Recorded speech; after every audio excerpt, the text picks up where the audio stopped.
即係如果我要括死喺呢度先至係 hip hop 嘅話，我又寧願唔 hip hop 喎。跟住我哋可以咁樣傳揚，冇動力要俾啲獎賞節啊，冇後悔，頂籠講感恩示範一次，你有一次機會嚟估我心存，唔好慶幸佢當初分完，你放到落個牙膠就你啲新辣椒。我覺得你唔明就證明我開始做到啲嘢啦。我覺得依家嗰個香港嘅音樂個問題就係太明白啊，即係太明白就等於冇變咯。我自己覺得有啲暴力喺街邊發生，我唔需要安慰。浪咗套 tune 之後，其實我覺得人聲同嗰個音樂係融入好多，尤其是我玩緊嗰個風格啦，因為我唔係真係好話要唱功咁樣嗰種。咁我喺我角度佢比較似樂器多啲啊。我覺得我冇唔押韻嘅，但係可能我想人哋估唔到，所以我隔咗幾句先至押翻之前嗰個咁樣。創作同埋融入嗰個氛圍緊要過歌詞唱法嘅單方面表達。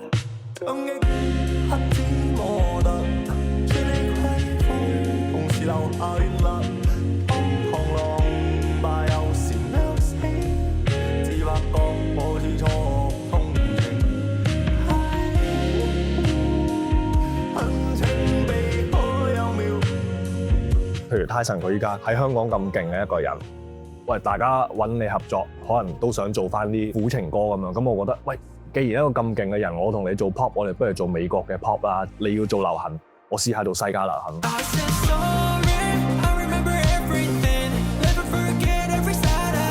挨住自己嘅審美咯，同埋有時可能聽得 hip hop 多，即係好似依家 Jill 又去即係歐洲嗰邊玩得勁啲，咁佢哋嗰種表達。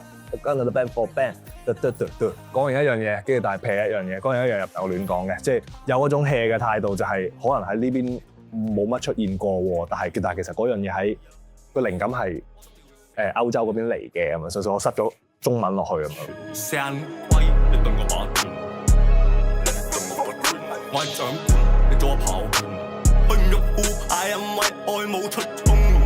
同埋可能喺 underground 耐咗咧，即係大家好中意鬥啊！你咁樣好唔 hip hop，你咁樣好唔 real 成。跟住我聽得多之後，我會覺得好煩。你控訴係一個題材啦，愛情係一個題材啦，兄弟情係一個題材，無奈係一個題材，社會係一個題材。即係或者我成件事，即係好似花樣年華咁樣，即係佢其實你成件事係睇個氛圍啊嘛嚇，即係慢慢喺度喐啲，即係好似偷情又唔知點算好咁。佢成套電影玩個氛圍，即係我覺得有好多題材可以去玩，就唔一定要我淨係做呢兩樣先係 hip hop 嘅咁樣。hip hop 呢個字本身咁正嘅，但係 hip hop 就綁死咗你啊！你就係要控訴，你就係要覺得自己好勁咁樣。咁但係即係如果我要括死喺呢度先至係 hip hop 嘅話，我又寧願唔 hip hop 咯。